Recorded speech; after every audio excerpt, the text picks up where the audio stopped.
throughout time, flowers have always come to mean something. And they should be something that's very special to your wedding.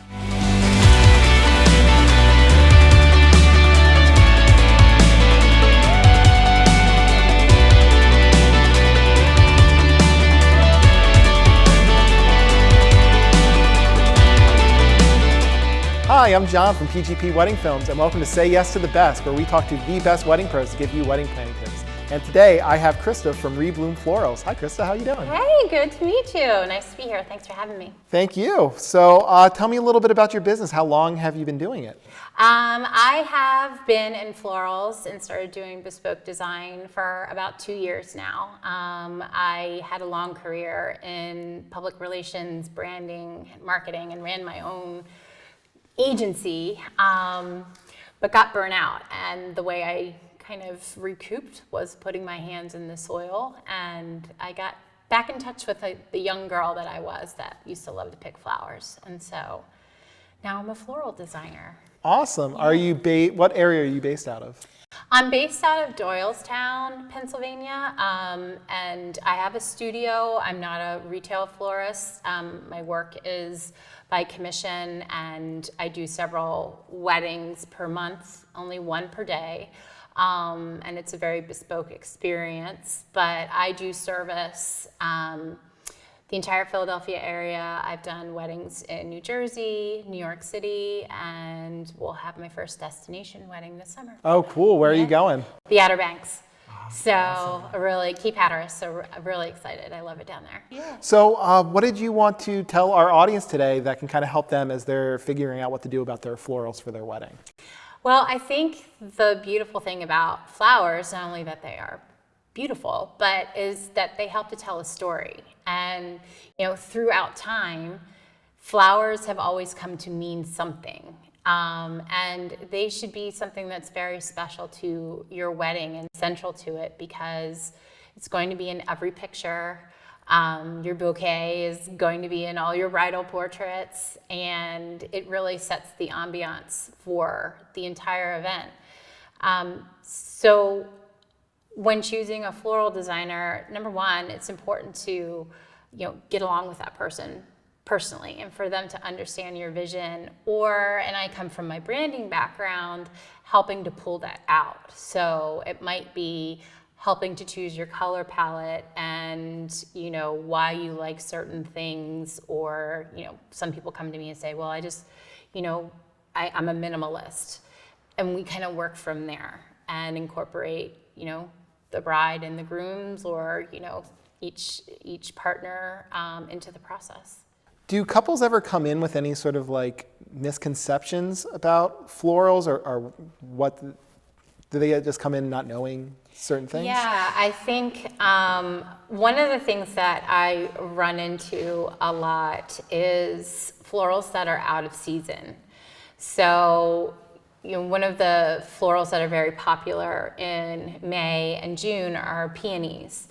But if you love peonies, you really can't get them in November and December. So unless you want to pay an exorbitant amount of money and have them, shipped from some farm in Holland. But it's understanding the seasonality, and also understanding, the cost of florals.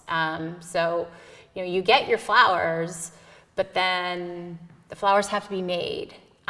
So it's a design service, and I walk my clients through, and I have a very specific process where we come in the first meeting. It's not really a consultation, it is an ideation meeting, and then from there, if we decide to work together, I do hand rendering drawings of what it is that they're envisioning, and then a final meeting, and we execute. So just to rehash, it's important to get along with the person that's doing your florals, and if you want a personal experience along the way, and understanding seasonality and cost.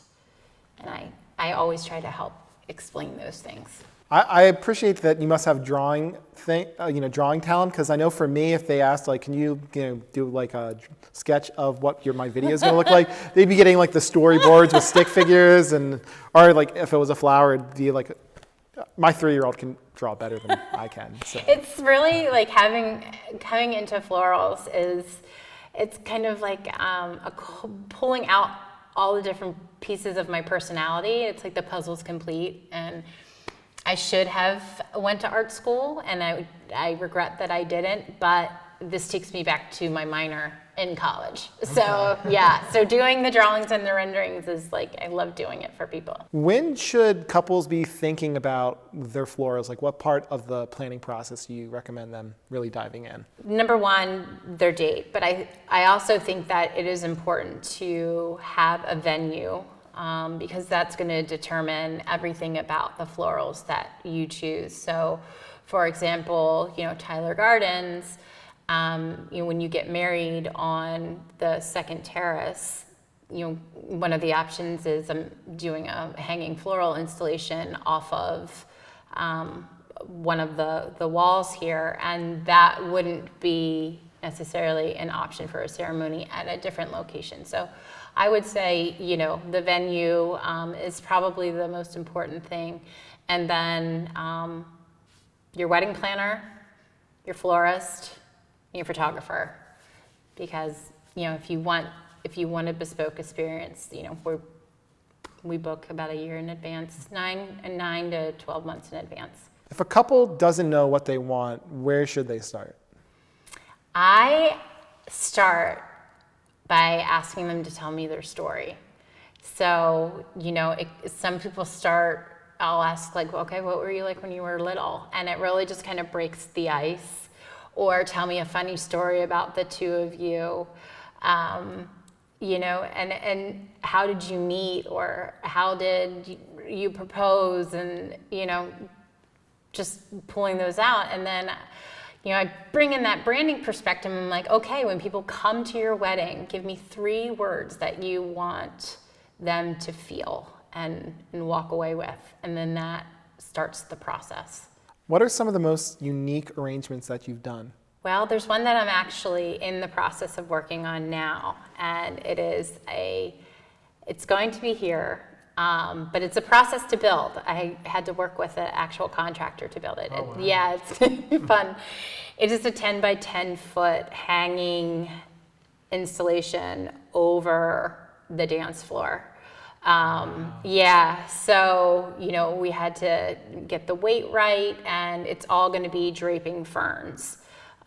So I'm really excited to do that. It sounds so cool. It's going to be, it's really cool. And, just the process to like figure out the mechanics for, okay, how we're going to get a 10 by 10 foot hanging floral installation. Wow. So that's a big one, and you stumped me on that question. And I've definitely done some other ones where I'm like, whoa, that was really fun and really cool. That's the one top of mind, right? But that's the one top of mind, probably because I'm thinking the most about it. But I've also done, just funny story, like I've done horse collars for several photo shoots, and they take a while to make. And there's this one horse, and his name's Bishop. I'll never forget him. And it took me 3 hours to make this one collar, and within 30 seconds he ate it. So that's one of the ones that sticks out for me. Wow. Yeah. That must have been really fun. You know how long I worked on that? Yeah, I was like, just get the shot. Great, thank you. And now Krista's going to give us 5 quick tips about wedding florals that maybe will help you out.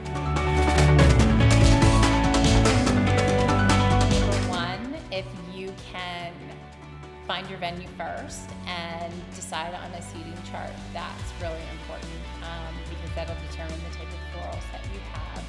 How many people are going to be in your wedding party? Definitely come with a realistic budget.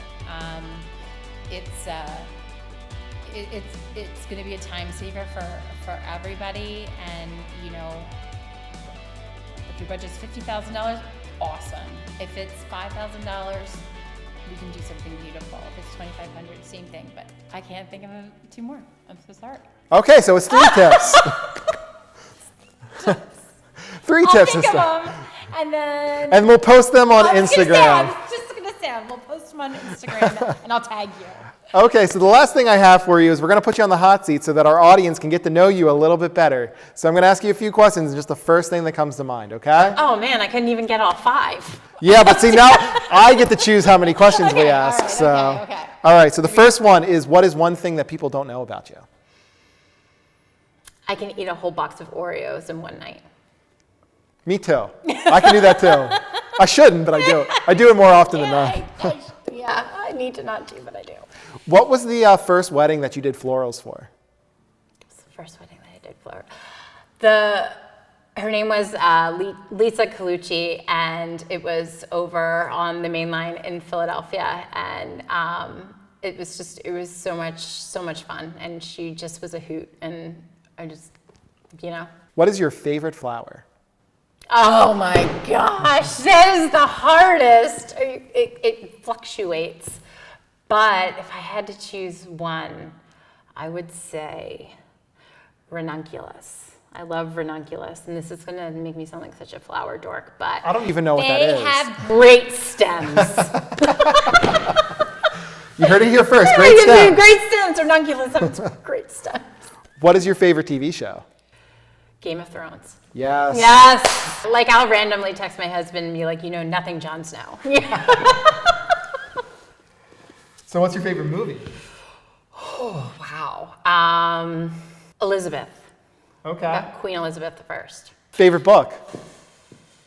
The Secret Garden. Okay, that's very fitting. Yeah, The Secret Garden. And a lot of times when someone tells me that, and that's actually my favorite style, is the English garden style of florals, but The Secret Garden. Okay. I remember that very well. Cool. Yeah. What is your greatest accomplishment?